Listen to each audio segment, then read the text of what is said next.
The strongest men are those who know their weaknesses. Huh?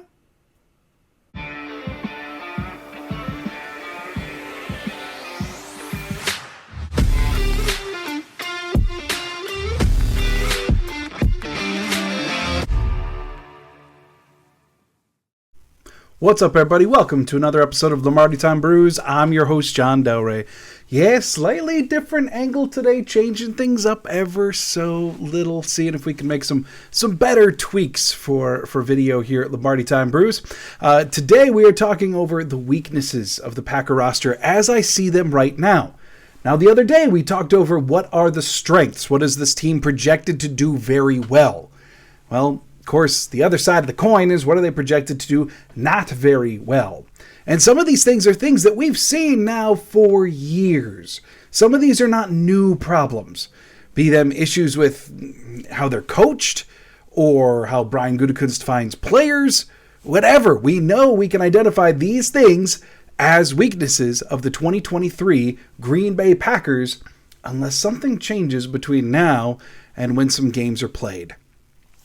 One real quick, just logistical announcement for you if you've been here for any stretch of time. You know that a few weeks ago, not quite a month yet, I did something at Bleacher Report that then secondary sites took and really blew up and made for a very bad weekend for me. Well, I'm going back on Bleacher Report and to say this.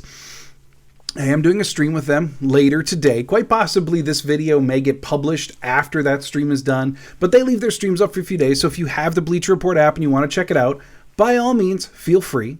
But I felt it was important to for you to know, that I am going to go do a Bleacher Report live stream again, because originally I didn't really fault them for how poorly things went based upon the response of the first one. It wasn't really their fault that secondary sites took things and ran with it.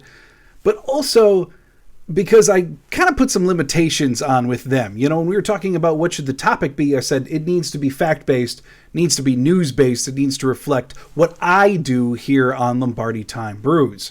And since they were tremendously agreeable to that, and since, to be totally frank and transparent, I do get some financial compensation from them, and that helps me do, upgrades and stuff around here for our YouTube channel, I thought I'd give it another shot, at least one more. So we quickly put together this live stream that is going to air on June 7th. Like I said, you're probably going to catch the replay if you're learning about it from this video, but we're going to be talking about positional battles. Something that I've already covered here on the YouTube channel. So don't worry, y'all. This is still very much my preference, still very much where I want to be, but a guest spot elsewhere can help grow this channel as well as, throw me a little bit of support along the way. So if you want to check it out, by all means, it'll be available in the Bleacher Report app. Now, enough about that, enough about my stuff. Let's get back to the Green Bay Packers. I have a few different weaknesses for you here, but number one, I know some people are vehemently going to agree with this number one: run defense. Yeah, the Green Bay Packers can't do it to save their gosh darn lives, right? In 2022, the Green Bay Packers run defense faced 479 rushing attempts, where they gave up 2,372 yards. That is good for 139.5 yards per game. That's 26th in the NFL. That also is good for 5 yards per carry. Bottom 5 in the NFL. 5 yards per carry. Now, you may be thinking run defense isn't that big of a deal in the modern NFL. And in some ways, you're right. You can win a lot of games being bad at run defense. In fact, we've seen the Packers do it. But we know that the Green Bay Packers defense is predicated on having, a few different things work in their favor. One would be turnovers. If you're not getting those turnovers, Packers defense is in trouble. Two would be not allowing the large pass play. That's philosophically how they're set up. But then three, having a devastating pass rush. And, they got to get the offense in third and long or so for that pass rush to really take effect, or for anything, for the defense to really work. And it's really tough to get the offense in third and long when you automatically give them 2nd and 5. I mean, that's what 5 yards per carry means, right? Like if they run it on 1st and 10, the likelihood, the average, is that you're going to wind up with 2nd and 5. And I just don't see that being a successful means for a defense to operate. Now, of course they can still win games, just like I said. but maybe they should get a little better at this in order to win some games. So now the natural question is, have they gotten better at it? What have they done this offseason? Have they worked to improve it? Coach Jerry Montgomery, the defensive line coach and run game coordinator for the defense, has said it's a mindset. You got to be more aggressive. You got to push rather than get pulled back. And all these different things, right? And players have accordingly responded in OTAs from what we've heard. Granted, OTAs aren't exactly full tackling or anything. But the Packers are obviously trying to put some kind of priority on this. But from a personnel standpoint, what have they done?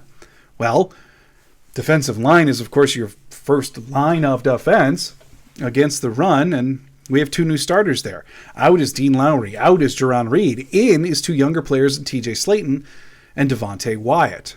You know, looking at last year's numbers, and I'm using PFF. I know PFS isn't perfect, but I reference it a lot. It is still a good metric, still good information. Dean Lowry had 285 running defense snaps last year, and he had a grade on there of 56.7. Comp that against Devontae Wyatt, who had 113 snaps and a grade of 60.9. Okay, now let's look at Jaron Reed and TJ Slayton. Well, Jaron Reed had 310 rushing defense snaps with a grade of 59.1. TJ Slayton, 199 with a grade of 61.9. So, marginal improvements, couple points here and there. And then, of course, really, like Lowry and Reed are gone. In come rookies, Kobe Wooden and Carl Brooks, who both did do some nice things against the run in college, but are we ready to say that they are the definitive answer as rookies to the Packers' run defense problems? No, of course not. And as I mentioned earlier, these are not new things, right? The Packers have been bad at run defense for a long time. You want to go find the last time that the Packers, in terms of raw numbers, had a top 10 run defense? You're scrolling back to 2016. 7 years. It is time for the Packers to address this issue. Moving on to weakness number 2 happens to be something that kind of goes hand in hand with number 1, missed tackles. In 2021, the Packers were a very good tackling team. And when Joe Barry was first hired, that was one of his hallmarks, right? Joe Barry partly got the job because he had done great work with inside linebackers and really emphasized tackling when he first came on. Remember the infamous, he tackled himself in a meeting room when discussing philosophy with the defense and everything. Well, okay, so 2021, that worked great. Per PFF's grades, at least, they were number 2 in the NFL in tackling behind only the Philadelphia Eagles. And in that year, they had 7 meaningful contributors have a missed tackle rate of over 10%. Now, that's the bad side, right? You want that missed tackle rate really low. So they only had 7 guys over 10% that played meaningful snaps in 2021. In 2022, that number grew a lot. It grew to 10, which I know doesn't sound like a ton, but some of the names on there are highly troubling. To compare 2021 to 2022 again, 2021, some of the best tacklers on that team are no longer on the Packers. And I'm talking Adrian Amos. Dean Lowry had a great year tackling in 2021. Kingsley Keke, who didn't even live to see the end, or I should say, was rostered, live is a little extreme, was rostered to the end of the year. Still, some of your best tacklers out the door. And what you've been left with is more players who missed more tackles last year. And here's the overall list. This is the 10 guys who played meaningful snaps last year for the Green Bay Packers that had missed tackle rates of over 10%. Here's the list. Preston Smith, Darnell Savage, Rashawn Gary, Eric Stokes, Keyshawn Nixon, TJ Slayton, Rudy Ford, Kingsley Enagbare, Quay Walker, and Devondre Campbell. That's basically the starting defense, right? In a lot of different ways. List those names again. Preston, Darnell, Rashawn, Eric, Keyshawn, TJ Slayton, Rudy Ford, Kingsley Enagbare, Quay Walker, Devondre Campbell. Those are so many of your starters. And so many of them regressed. I mean, Devondre Campbell went from a missed tackle percentage of 2 when he was an All-Pro in 2021 to now over 10% in 2022. And we know, just from watching the games, Devondre Campbell was not the same guy in 22 that he was in 21, right? But how about even Rashawn Gary before he went down with his ACL injury in Week 9? Throughout the first portion of the season, his missed tackle rate basically doubled last year. Preston Smith had a career-high missed tackle rate, over 20%.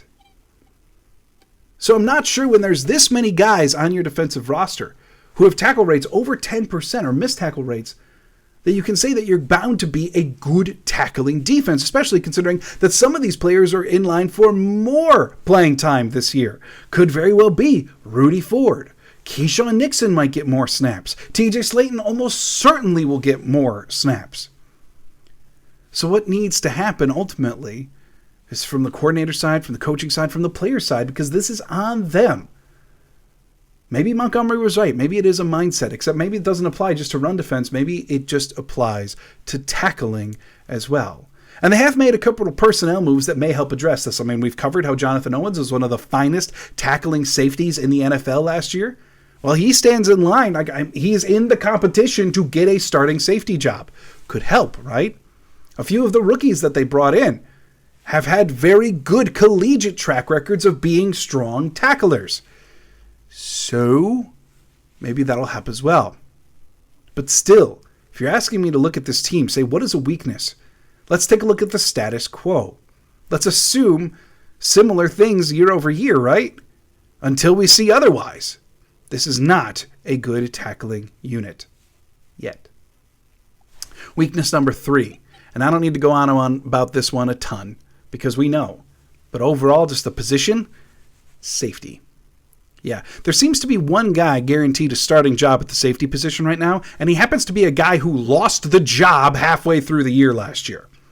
That is now your number 1 bona fide guaranteed starter week 1 at the safety position. The other spot is guys who didn't play a ton last year, or guys who are external adds, or Rudy Ford in this particular case for the Packers. So safety, ultimately, I'm not going to spend a ton of time on this because it could be a mess. Now, I think that the Packers safety position is going to be better than a lot of people do. I think the addition of Jonathan Owens was incredibly strong. Rudy Ford, I know I put him in my may not match last year's numbers video, but he still was a very necessary spark plug last year. Or how about Tavarius Moore, who Matt LaFleur in OTAs has talked about flashing in the good way, and even coming up with an interception in yesterday's practice as well. My real concern with the safety position, like to really get down to it, is I'm kind of afraid the Packers, who have had this tendency over the last couple of years, are going to do it again, to overthink, to over-rotate, and not just let go guys play. I mean, look at the offensive line, right? They've got the history of versatility is king, and that means we can march out the best 5 at any position at any time, right? And then they mess with something in the playoffs, and we wind up going down. My hope for the safety position is that ultimately, at the end of the day, Darnell Savage, first off, fixes his game, returns to 2020 form, but then also finds an actual running mate for the year. And these other players are used in special packages, but everyone has their role and they stay put. I think too much moving of guys, especially when you're on the back end of communication, or you're the one calling the communication and the coverages, is just asking for really, really dangerous pass defense to occur, especially when your entire defense is philosophically established to stop the large pass. Number 4, flipping it over to the offensive side of the ball, we're going to talk about quarterback depth. Look, I don't consider Jordan Love to be a weakness of the Green Bay Packers, but let's still acknowledge that the man last year played like 26 snaps in the regular season. And the year before that, he played more snaps, but they weren't exactly inspiring against the Kansas City Chiefs, even though he did outplay Patrick Mahomes. I'm going to just throw that in there. But still, hey, guy played like 26 snaps last year. And now he's being handed the reins to the franchise. And I don't think that that's a bad move at all. But the current plan to back him up happens to be rookie Sean Clifford and Danny Etling. And that's it. Like, they don't even have a 4th quarterback. They don't have another training camp arm. And Brian Gutekunst has talked about we're not even going to add anyone until we get into camp and see if we need to, because maybe Clifford or Etling can capably take over and win the number 2 quarterback job. But still, we are one twisted ankle, one bent finger, one wrong hit to Jordan Love away from Danny Etling or Sean Clifford starting games for the Green Bay Packers. It's at least concerning, isn't it? And like I've said, I feel like I know why the Packers picked Sean Clifford, and I don't think it has that much to do with his arm.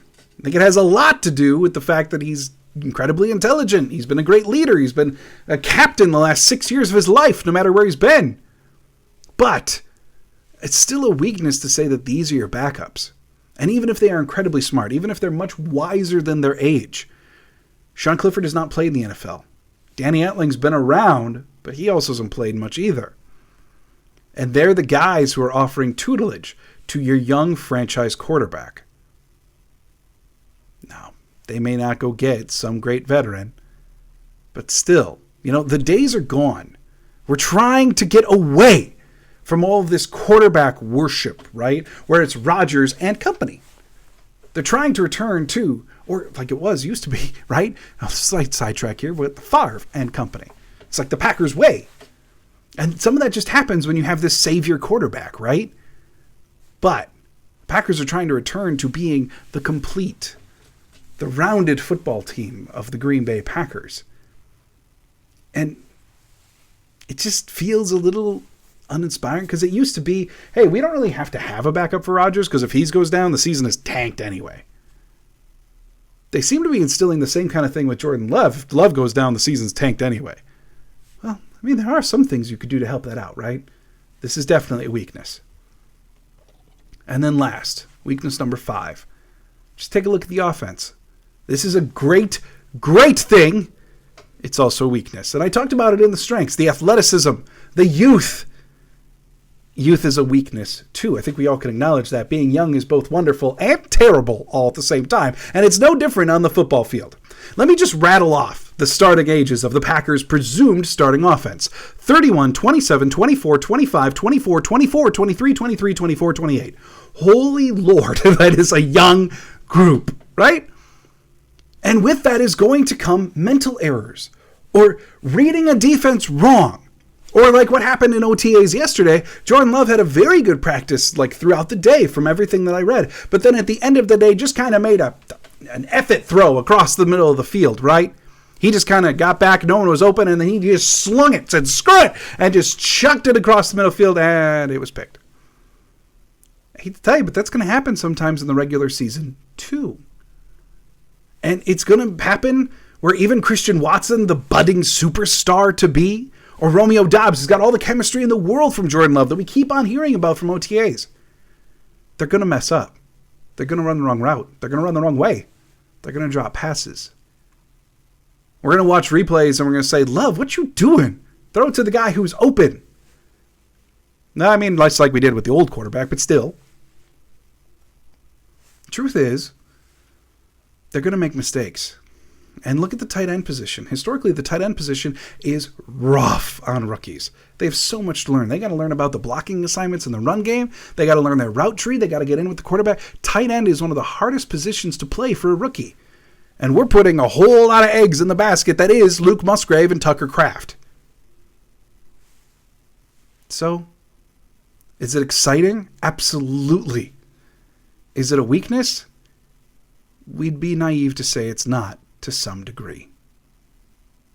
Hope you're having a great Wednesday, folks. I'll be back on Friday. May have to be on location elsewhere. I'll explain all that on Friday. But I'll be back on Friday. Until then, have an absolutely wonderful day. And as always, go Pack Go.